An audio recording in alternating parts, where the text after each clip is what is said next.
Assalamualaikum warahmatullahi wabarakatuh. Halo teman-teman. Perkenalkan, nama saya Nabila Setiawandani, NIM 20419018, jurusan Pendidikan Guru Madrasah Ibtidaiyah dari kelas 4F. Di sini saya akan membahas materi mengenai taharah yang akan saya bahas pada video yang berikut ini. Selamat menyaksikan.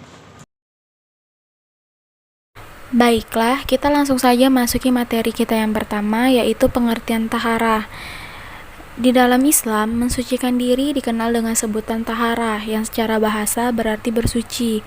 Sedangkan menurut istilah, taharah adalah membersihkan diri, pakaian, benda-benda lain dari najis dan hadas menggunakan cara yang sesuai dengan syariat Islam.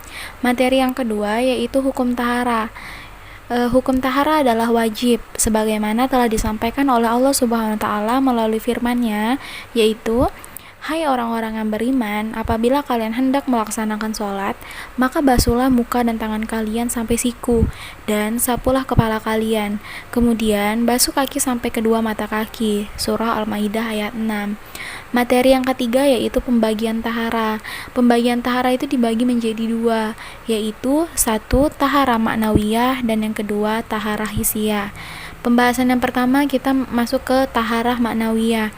Taharah maknawiyah adalah membersihkan diri dari kotoran batin berupa dosa dan penyakit hati seperti iri, dengki, takabur, dan lain-lain.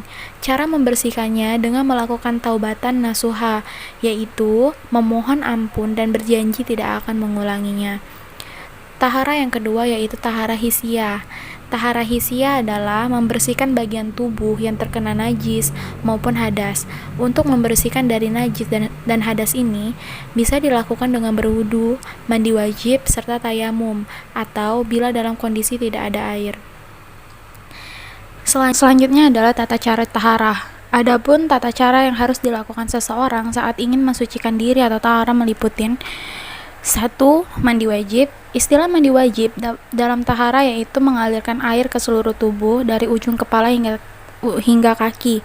Mandi wajib ini harus dibarengi dengan membaca niat berikut ini.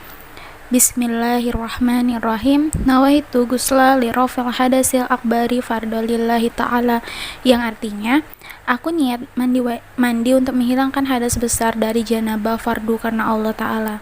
Menurut mazhab Syafi'i, saat membaca niat harus dibarengi dengan menyiram tubuh dengan air secara merata. Untuk bagian tubuh yang berbulu atau berambut harus menggunakan air mengalir. Yang kedua yaitu berwudu.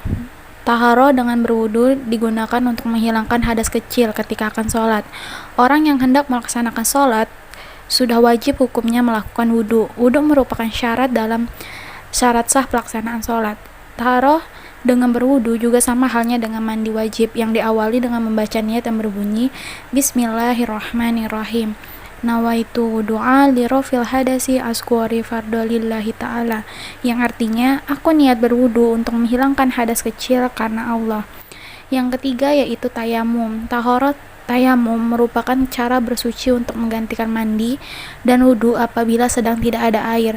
Syarat tayamum adalah menggunakan tanah yang suci, tidak tercampur benda lain. Tayamum diawali dengan niat yang berbunyi Bismillahirrahmanirrahim.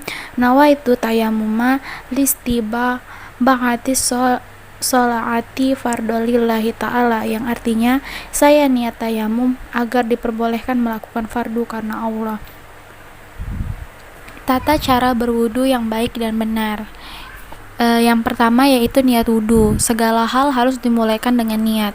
Layaknya mengerjakan pekerjaan dan beribadah, seperti yang pernah diungkapkan oleh Bukhari dalam hadis, Rasulullah SAW menerangkan bahwa segala perbuatan tergantung kepada niatnya, dan seseorang akan mendapatkan balasan menurut apa yang diniatkannya. Niat untuk berwudu yaitu Bismillahirrahmanirrahim. Nawaitu wudu'a li rafil hadasi asghari fardolillahi ta'ala, yang artinya saya niat berwudu untuk menghilangkan hadas kecil fardu karena Allah. Cara yang kedua yaitu membaca basmalah sembari membasuh tangan. Setelah membaca niat, kemudian Anda membaca basmalah atau bismillahirrohmanirrohim. Membasuh kedua telapak tangan sebanyak 3 kali hingga ke sela-sela jari. Jikalau Anda lupa membaca basmalah, wudhu tetap dianggap sah. Yang ketiga yaitu berkumur-kumur. Langkah selanjutnya berkumur-kumur sebanyak 3 kali. Memutar air dalam rongga mulut untuk membersihkan gigi dari sisa makanan dan mengeluarkannya. Cara yang keempat yaitu membersihkan lubang hidung. Membersihkan lubang hidung Anda sebanyak 3 kali untuk mengeluarkan kotoran di dalamnya. Disunahkan dengan cara menghirup air, kemudian mengeluarkannya dan dipencet hidungnya. Cara yang kelima yaitu membilas seluruh wajah.